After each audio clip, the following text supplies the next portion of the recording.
샬롬, 오늘도 복되고 좋은 날이 밝았습니다.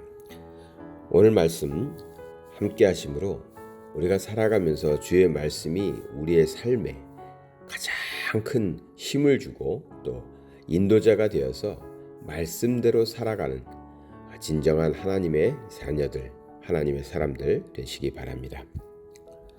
요한복음 13장 34절과 35절의 말씀을 묵상하려 합니다.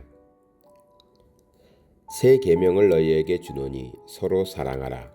내가 너희를 사랑한 것 같이 너희도 서로 사랑하라. 너희가 서로 사랑하면 이로써 모든 사람이 너희가 내 제자인 줄 알리라. 아멘. 너무 잘 아시는 말씀, 주님께서 우리에게 주신 새 계명인 서로 사랑하라는 말씀입니다. 성경을 읽다 보면 잘 아는 말씀인데도 새롭게 혹은 특별히 또 다르게 느껴지는 그런 때가 있는데요. 성경을 읽다 보니까 이 말씀에 계명을 우리에게 주셨는데 새 계명이었다라는 표현입니다. 새 계명을 주었다. 그래서 항상 보아왔던 말씀이고 알고 있었던 말씀이지만 왜 새 계명이지? 구약의 하나님도 우리 하나님이요, 신약의 하나님도 우리 하나님이요, 지금의 하나님도 우리 하나님인데 하나님은 변함이 없으신데 주님께서는 계명을 주는데 새 계명이라고 표현하고 계십니다. 그래서 새라는 단어, 새롭다라는 단어가 눈에 들어와서 살펴보았습니다. 사실 서로 사랑하라는 이 말씀에 사랑하라는 말씀 보면 이것은 예수님께서 우리에게 주신 새로운 이야기는 아닙니다.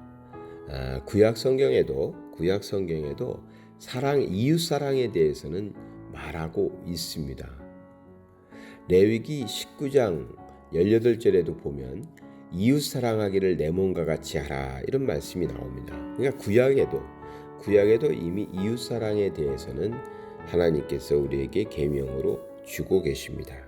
근데 주님께서는 똑같이 서로 사랑하라고 말씀하시면서 새 계명이라고 표현하고 계십니다. 그래서 이 새 계명의 의미를 좀 더 깊이 살펴보았더니 그렇습니다. 주님께서 우리에게 말씀하실 때 이 말씀은 어느 시점에 주시냐면 유다가 있죠. 가룟 유다가 배반할 것을 주님께서 예언하시고 말씀하셨습니다.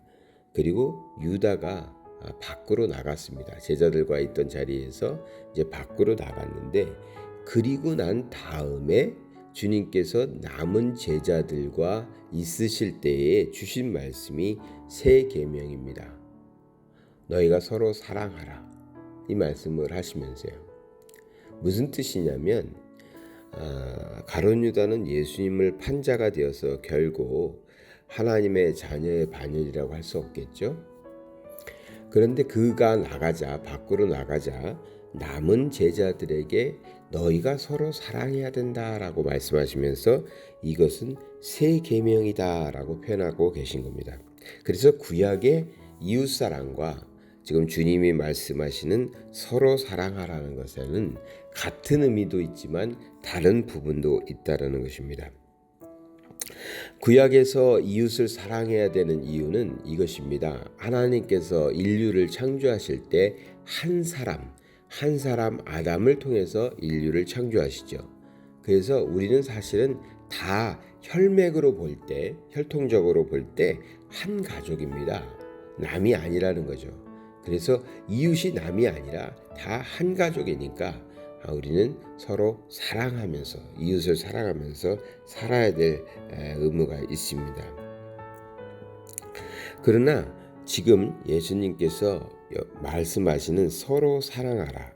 내가 너희를 사랑한 것 같이 너희도 서로 사랑하라는 이 말씀은 이러한 혈통적인 이유에서 그런 의미보다도 더 큰 의미가 있는데요.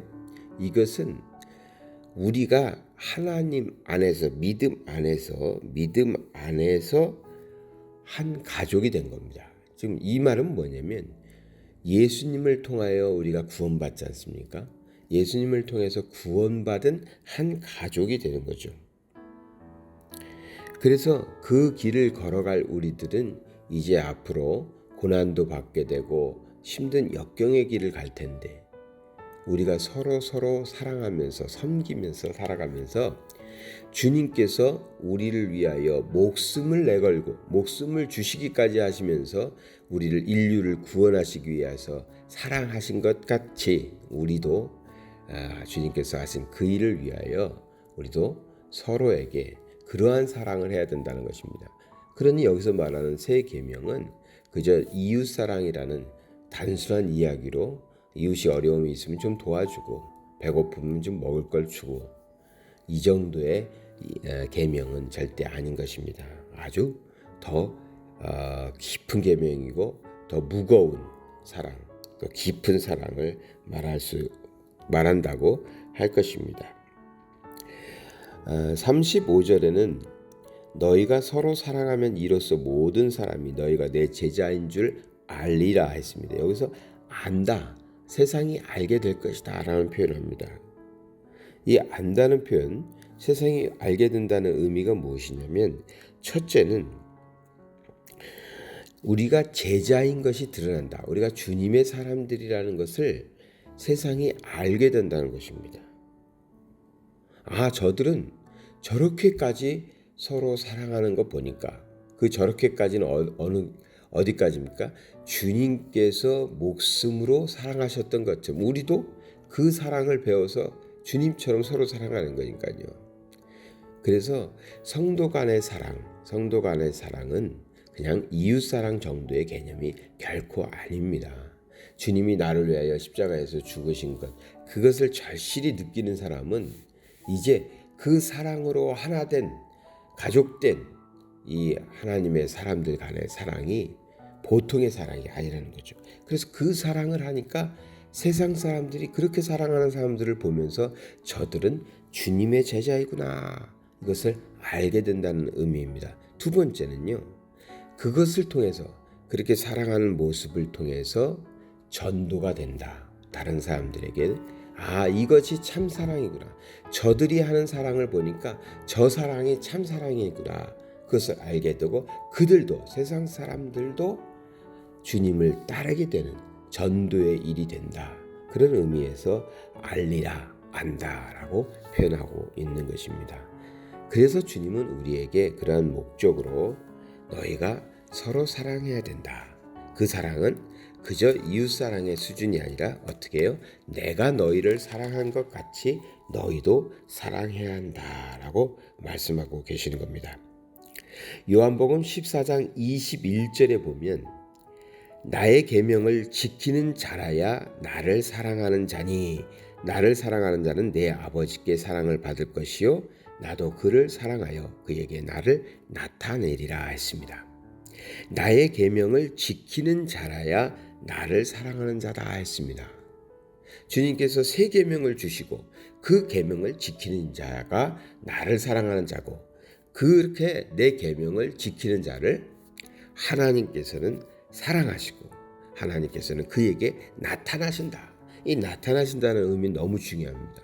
하나님께서 우리에게 나타나셔야 됩니다. 우리의 삶에 역사하셔야 됩니다.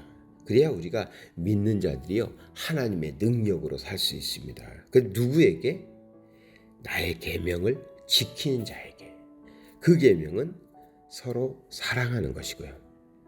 주님이 우리를 사랑하셨던 것처럼 우리도 진정한 그러한 사랑을 하는 사람들, 그것이 새 계명입니다. 우리가 그냥 쉽게 생각했던 이웃사랑의 정도의 계명은 아닌 것이죠. 새 계명을 지키심으로 주님께서 약속하신 하나님이 우리의 삶에 나타나시는, 역사하시는 그런 삶을 살아가시기 바랍니다. 사랑의 하나님 아버지, 감사드립니다. 오늘도 주의 말씀 주심 감사드립니다. 우리 주님께서 우리에게 새 계명으로 명령하시고 약속하셨사오니 우리가 진정 서로 사랑하며 섬기며 살게 하여 주시옵소서. 주님이 우리를 사랑하셨던 것처럼 우리도 그런 사랑을 배워서 그렇게 사랑하며 살게 하여 주시옵소서. 그리하여 주님의 약속처럼 우리의 하나님께서 우리를 사랑하시고 우리의 삶에 역사하시는 그런 삶을 살아가게 하여 주시옵소서. 예수 그리스도 이름 받들어 기도드리나이다. 아멘.